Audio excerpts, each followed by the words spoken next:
স্বামী মারা যাওয়ার পর দুই সন্তান আর শাশুড়ির মুখে খাবার তুলে দিতে প্ল্যাটফর্মে কুলি হয়েছেন এই মহিলা। প্রতিদিন ভোরে 20 কিলোমিটার সাইকেল চালিয়ে স্টেশনে আসেন, তারপর কাঁধে তুলে নেন 50 কেজির ভারী ভারী ব্যাগ। মুখে একটুও ক্লান্তি নেই, কারণ তার কাঁধে শুধু ব্যাগ নয়, আছে পরিবারের দায়িত্ব ও সন্তানদের ভবিষ্যৎ। এমন পরিশ্রমের কাজ করতে করতে অনেক পুরুষও হাঁপিয়ে ওঠেন, কিন্তু এই মহিলা সেই কষ্টকে নিজের জীবনের অংশ করে নিয়েছেন। মহিলার নাম সন্ধ্যা, কুন্ডাম গ্রামের এক সাধারণ গৃহবধূ।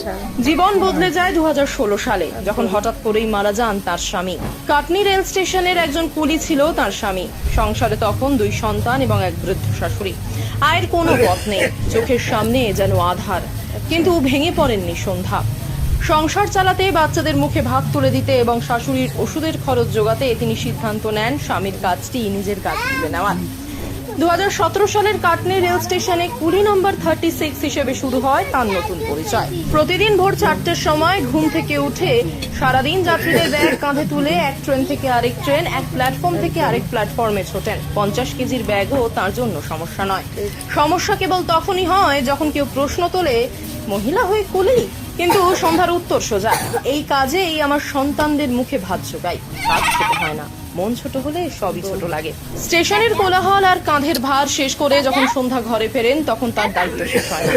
ঘরের ভেতর মেঝেতে বসিয়ে পড়ান নিজের দুই সন্তানকে এবং পাড়া প্রতিবেশীর আরো কয়েকজন ছোট ছেলে মেয়েকে। তার বিশ্বাস, শিক্ষা ছাড়া ভবিষ্যৎ গড়া যায় না। আর কষ্ট করে হলেও যদি কেউ একজন একটু এগিয়ে দেয়, তাহলে একটা পুরো প্রজন্ম বদলে যেতে পারে।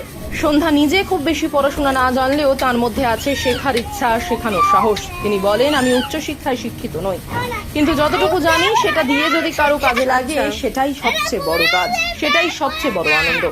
এই গল্প শুধু একজন কুলির নয়, এটি একজন নারীর, একজন মায়ের, একজন যোদ্ধার গল্প। সন্ধ্যা মারবীরা প্রমাণ করছেন জীবনে কোনো কাজই ছোট নয়, আর দায়িত্ব যখন কাঁধে ওঠে, তখন সেই কাঁধই হয় শক্তির প্রতীক। জীবনে বাঁচতে গেলে লড়াই করেই বাঁচতে হয়। তো আমরাও নারী, আমরাও পারি, একদম।